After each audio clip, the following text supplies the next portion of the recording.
Hare Krishna. Please subscribe to our channel and press the bell icon. Never miss any updates.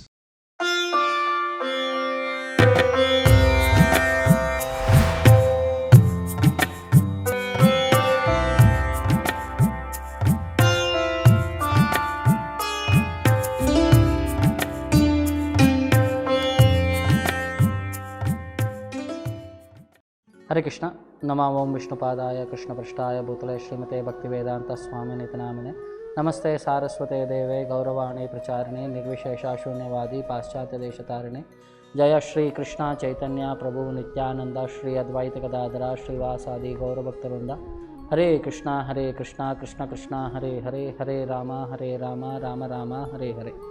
So in the last session you have heard about chapter 7, which talks about knowledge of the Absolute. So Krishna has emphasized various topics, especially the topic of surrender. Different categories of people, who surrenders and who does not surrender. Impersonalist category, demigod worshippers. So in that various ways, Krishna had presented the concept of surrender in the previous chapter. At the end of the 7th chapter, Krishna had introduced certain technical terms like Brahman, Karma, Adi Yajnaha, Adi Daivaha, Adhyatma, Adi Bhutam, like that 7-8 technical terms Krishna had introduced. And especially one point which is focused upon in this 8th chapter is Prayana Kale, at the time of death, what one remembers. So that's why this chapter is also known as Taraka Brahma Yoga or Akshara Brahma Yoga, how one can attain the Supreme Lord. So Arjuna starts with his questions, inquiries here, with this all these various topics. Kim tad brahma kim adhyatmam kim karma purushottama adi bhutam cha kim proktam adi daivam kim uchyate. These are the specific points what Arjuna is asking. And continuation he also says adi yajnam katam ko atra dehasmin madhusudana prayana kale cha katam jnayosi niyatatmavihi. What is kim karma, kim brahma, kim adhyatmam, adi bhutam, adi daivam, adi yajnam? Where does he stay in this specific part of this body? Prayana Kale Chakatam, how to think of the Lord at the last moment of our life. All these specific questions were asked. So Krishna answers all these specific questions in the next 2 verses, and one topic of all these things are elaborated in the rest of the entire chapter. Then Krishna starts defining what is karma, what is Brahman. Aksharam Brahmam Paramam Swabhavo Adhyatmam Uchyate Bhuta Bhava Karo Visargaha Karma Sanjitaha. The Supreme Lord, he starts defining what is Brahman. He says the Jiva, which is of indestructible category, he is a transcendental living entity, is called Brahman. And his eternal nature is called the Self. And actions pertaining to this body of this material modes are called karma. So when we accept this body, we start engaging in various sorts of activities. Either papa or punya, they are all considered as karma. Either good karma or bad karma. Punya karma, papa karma. And Adi Bhutam, Adi Daivam, Adi Yajnam. So like this, these technical terms are there. Adi Bhutam is the physical elements which are manifested. Then Adi Daivam are the demigods, administrative demigods, where the Supreme Lord supports them in this material manifestation. There are administrative people. Then Adi Yajnaha, the prime person who is receiving all our offerings, is the Supreme Lord himself, who is stated as Paramatma in our heart. Where does he stay? He specifically stays in the Paramatma part. So Krishna is specifically acknowledging, I am that Paramatma who is staying within the heart of all living entities. So with these items, most of the definitions are finished. Now the next point is how to think of Krishna at the last moment of life. What if you think of Krishna, and what if you not think of Krishna? Krishna says, Antakale cha mam yeva smaran muktah kalevaram yah prayati sa madbhavam yati nasti atra samshayaha. Antakale cha mam yeva, antakale, antima samaye, mam, if you think of me, smaran, smarana means to remember the Lord, muktva kalevaram, when we are quitting this body. So, yah prayati sa madbhavam, one achieves my nature. Yati nasti atra shamsha. Of this there is no doubt, Krishna is assuring it. If you think of me, you will come back to me. Of this there is no doubt. Okay, then not everybody is able to think of me, then what is their status? Then Krishna is saying a general rule. Yam yam vapi smaram bhavam. Whatever you think. Tyajati ante kalevaram. When you are kalevaram, when it is sharira, when you are going to tyajate, when you are going to give up, at the last moment of our life, when you are about to quit this body, whatever you think, tam tam eva iti kaunteva, that understanding, that consciousness we achieve in the next life, sada tad bhava bhavita. That consciousness, whatever we have at the last moment of our life, that we achieve in our next life. Like if the last moment, if I think of Krishna, I'll go back to Krishna.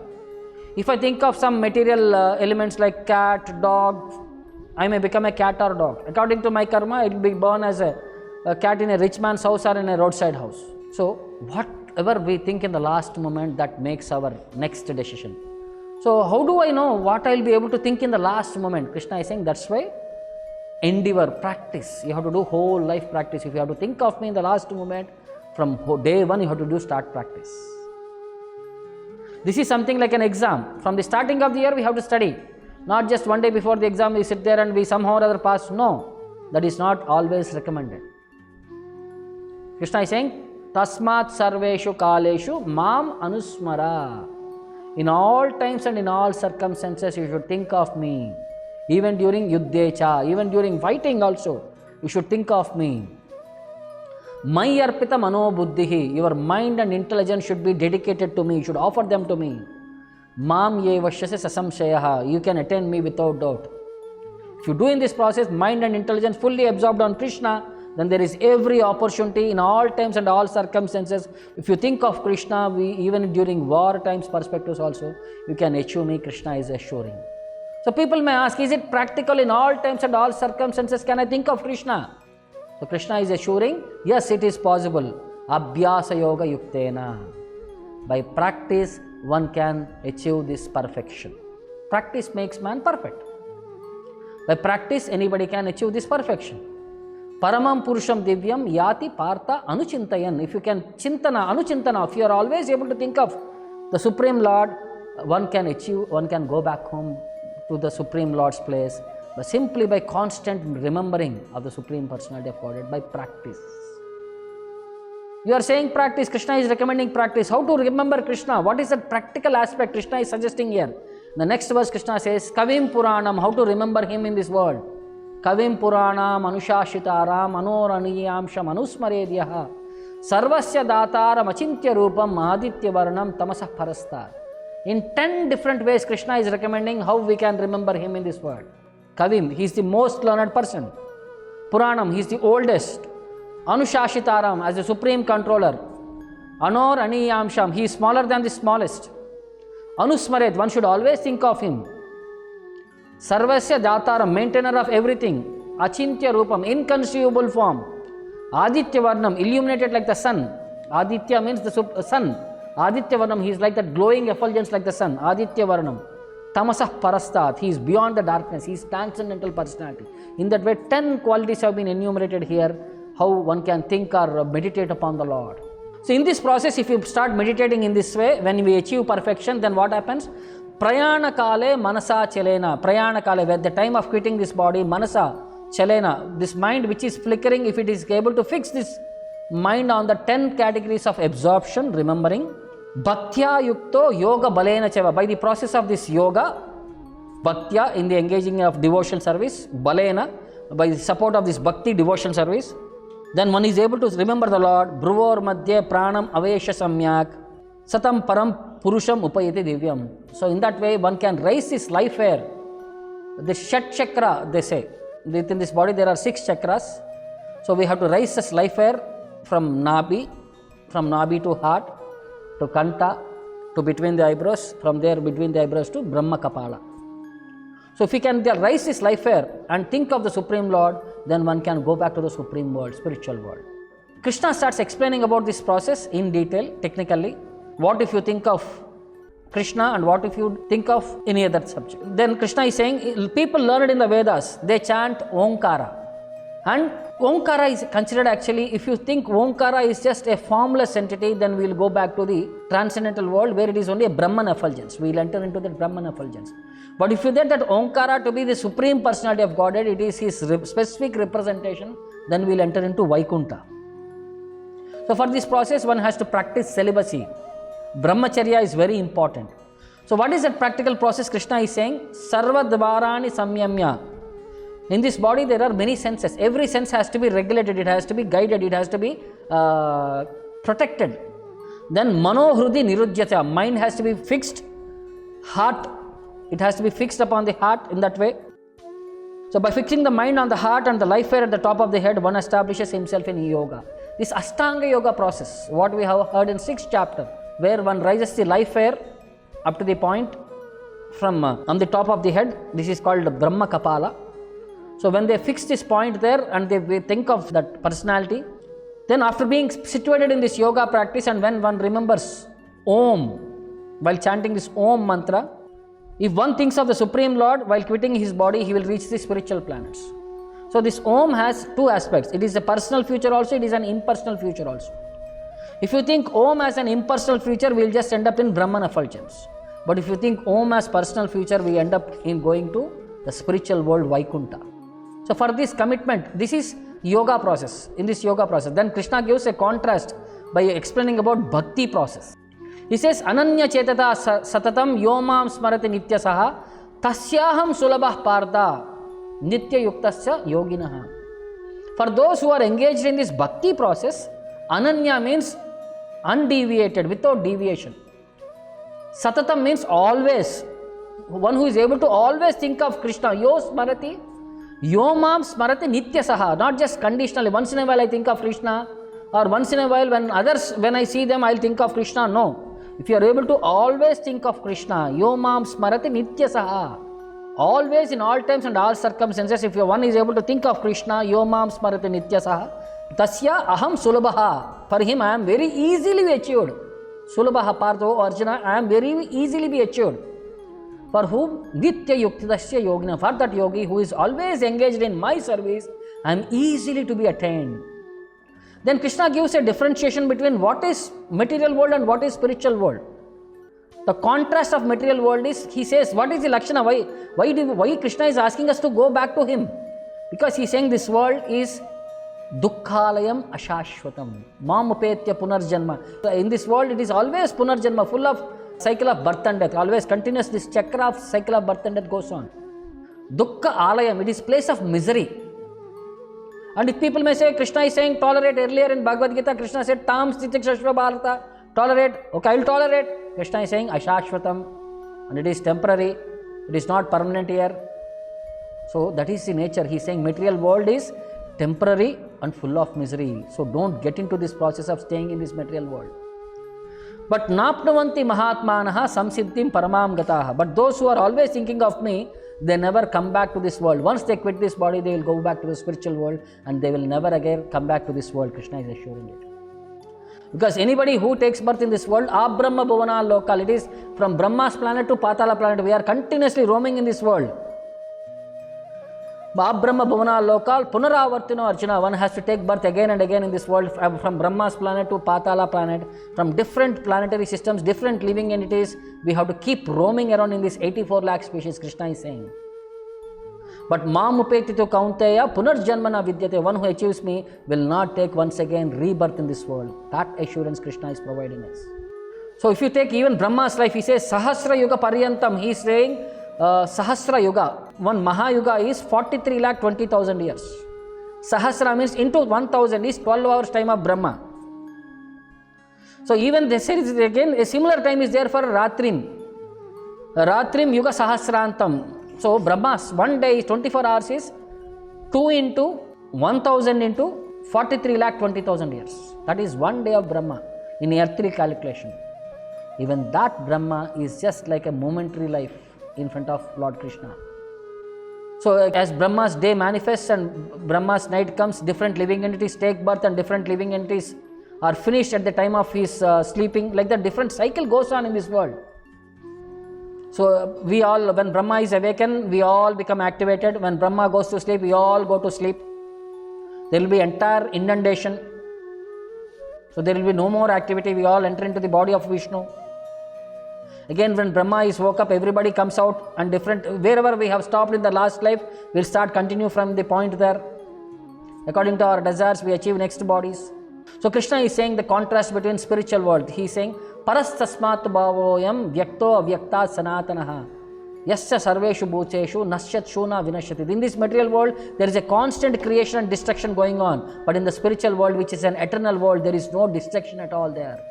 It is in a different dimension. It is in a different quality. And that world where one goes there, one never comes back to this world. That is the specialty of that world. Yam prapyana nivartante tad dhama paramamama. One who reaches there will never again come to this world. Krishna is assuring that. So how can one achieve that world is, Krishna is confirming here, Purusha sah parah partha bhaktya labhyastu ananyaya. When we have this ananya bhakti only, then we can achieve that Supreme Lord, not by any other endeavor. The Supreme Lord, who is greater than all, is attained by unalloyed devotion. Yashya antastani bhutani antaha. He is there within the heart of all living entities. And he is all pervading. Ena sarvam idam tatam. And he is spread everywhere. It is his energy. It is his spread everywhere. And he is spread within the living entity's heart also. Everywhere he is there in the andantarastha paramanu chayantarastham. He is there in the anda, as there he is there in the paramanu also. As Vishnu, he is spread over this universal form. He is spread over this entire universe. And as Paramatma, he is spread there. He is there in the even in the atom. So in that way, Lord is spread everywhere. So Krishna is suggesting here next, there are two different paths by which one can pass away from this world. One is in the Uttarayana path and the other is in the Dakshinayana path. In Uttarayana path, there are certain other considerations. That's why when somebody dies, we see the muhurta. Is it a good muhurta or bad muhurta? And they do some shantis if possible, if something can be done. See, death is not in our hand. How do we know what moment we will die? So Krishna is saying that there are these aspects, certain considerations. He says, those who know the Supreme Brahman, when they pass in this Uttarayana process, all these things, it should be a Uttarayana, it should be in the light, it shouldn't be in the auspicious moment, it shouldn't be in the fortnight of the moon, 6 months when the sun travels in the north. All these things, A plus B plus C plus D. All A should be there, B should be there, C should be there, D should be there. When all these things are there, once when he quits this body, he will never come back. So for example, we have this one concept of Bhishma passing away from this world. In the battle of Kurukshetra, when this war was happening, it is somewhere around December time. November end or December first week was the battle happening. So on the 10th day of the battle, 18 days the war was fought, and on the 10th day Bhishma was fallen on the Sharaf Panjara, on the bed of arrows. So from then he will be waiting till Uttarayana. It's almost 45 days up to Sankranti. He was waiting for one good muhurta. That is physical thing. But Krishna wanted some more activity to happen through Bhishma Deva. After the war, all the Pandavas will approach Bhishma Deva, and they had put forward various questions, especially Yudhishthira will put forward various questions, and he will learn various topics from Bhishma Deva. In the first canto, 9th chapter of Srimad Bhagavatam, you have elaborate discussions between the discussion subject between Yudhishthira and Bhishma. What and all topics did they discuss? And finally, Krishna was present in front of Bhishma when Bhishma wanted to quit his body. So at that particular point, Bhishma reveals his understanding. He starts offering prayers to Krishna that you are so merciful. People could not understand you as a Supreme Lord. You are roaming one among us. So today, you are there in front of me, giving me this opportunity. Let me focus my mind upon you. And he offers various prayers, glorifying Lord Krishna, glorifying devotees. He offers prayers to Arjuna. He offers prayers to gopis. Like that, various circumstances. He remembers Krishna's various pastimes, various commitments, what Krishna had done. By all this process at the end, by seeing Krishna, he quits his body, and it is said he went back to that eternal abode. So that is the opportunity. So we have to go by the standard process, by how our acharyas have set us defined, how one should lead one's life in this world. And he says in the next process, then one more process is there. One passes in either A or B or C or D. If any one is present, they will come back. In the next verse he says, the mystic yogi who passes away from this world during the smoke, during the night, the moonless fortnight, or the 6 months when the sun passes through the Dakshinayana, he goes to the moon planet and again comes back. The first process is A plus B plus C plus D, all four should be there. In the second process, either A or B or C or D. If any one thing is there, one comes back. So then what is the situation for all of us? For devotees, okay, we are all trying to understand Bhagavad Gita. We are trying to practice this Bhakti Yoga as suggested by Srila Prabhupada. Then what is our status? So for devotees, these who knows these two paths are never bewildered. They are always fixed in devotion, because for them Krishna has given assurance, you will come back to me. Mam upetya punarjanma dukkhalema shashvatam. Once you come back to me, you will never come down to this material world. If you are think of fixed in devotion, Krishna is assuring this for devotees, there is no problem at all. Practically, he is giving us this opportunity that once you think of Krishna, then no problem. Krishna will, even sometimes there is one suggestion where in one Varaha Purana where says, if Krishna, okay, I don't know whether I will be able to think of Krishna or not. Whole life I have done my endeavor. In the last moment if I may not be able to think of Krishna, what is my status? So Krishna says, if you have thought of me whole life, if you cannot think of me at the last moment, I will think of you and I will bring you back to my world. This is Krishna's assurance in Varaha Purana. If Krishna is giving so much confidence, what else do we require?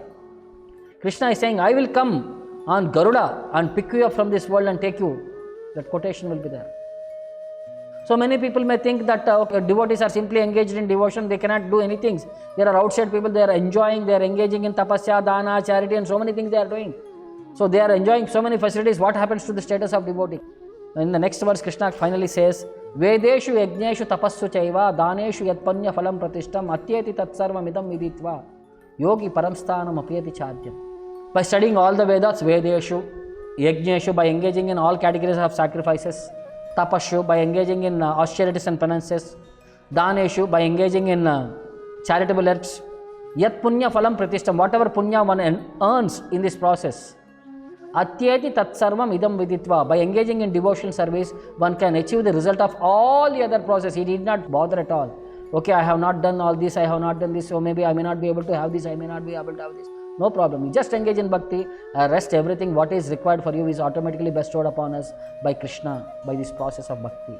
We should not feel deprived. Krishna is saying, no problem, everything I will give upon to you. So in this way, yogi paramsthanam upyati chadyam, and at last we will go back home, back to Godhead also. And he reaches the supreme abode, Vaikunta. So yogis, what do? They engage in this process. Whole life they do commitment on meditation on the Paramatma, and the last moment of their life they can decide. In yogis are also two categories are there, those who would like to achieve Paramatma and those who would like to stay back in this world to exhibit their capacities of yoga siddhis. So those who would like to stay back in this world, they will take birth in this Siddha family or somewhere in the higher planets again after their karma is finished. Karma is like an account. You have a balance, bank balance. Negative balance or positive balance. We have punya means it is positive balance, negative means it is overdraft or something, we have overused. Like you have a checkbook and if there is no money, you have 500 rupees and you are writing a checkbook for 1000, check for 1000. Will it check pass? No. You have 500 rupees only in the account. So again we have to earn that karma. Like sometimes there is one example in Mahabharata where Dhritarashtra will ask Krishna at the last moment after the war, so why is this suffering for me? In front of me my 100 sons have died. Why is this suffering is enforced upon me? What is the reason? Then Krishna explains, in your previous life, some 50 lifetimes before, you were a hunter. So one day you went to hunt birds in the forest. There was a big nest with around 100 chicks there, small chicks. So you are trying to capture the elder birds, the parent birds, and because you could not catch them, you have massacred these 100 small chicks in frustration in front of that parent birds. The pain that parent birds have gone through of 100 children being killed in front of their eyes. So that karma you are suffering right now. Then Dhritarashtra asks, why for 50 lifetimes I have to wait for this? Then Krishna says, to have one son itself you have to do so much punya. For last 50 lifetimes you have been accumulating that punya so that at one time you will be able to have 100 sons. But your mentality is crooked mentality, that's why you have lost all your 100 sons. That suffering, that karma comes back to you. In this world, this is this karma. We will earn something and we will lose something. Nothing stays with us permanent. So that the only thing that stays with us is that bhakti and devotion to the Supreme Lord, which is going to help us and support us to take us out of this world and take us to the spiritual world. So entire Bhagavad Gita is only focusing on this specific subject, how one should have this dedication upon the Supreme Lord and how should one practice his principles in the association of devotees, in the guidance of the spiritual master, in commitment, in determination. So if we do all these things, then we are assured that we will go back to Krishna. That is what this chapter is confirming to us. So more technical details about this Krishna conscious perspective we will be able to understand in the further chapters. So thank you very much. Hare Krishna.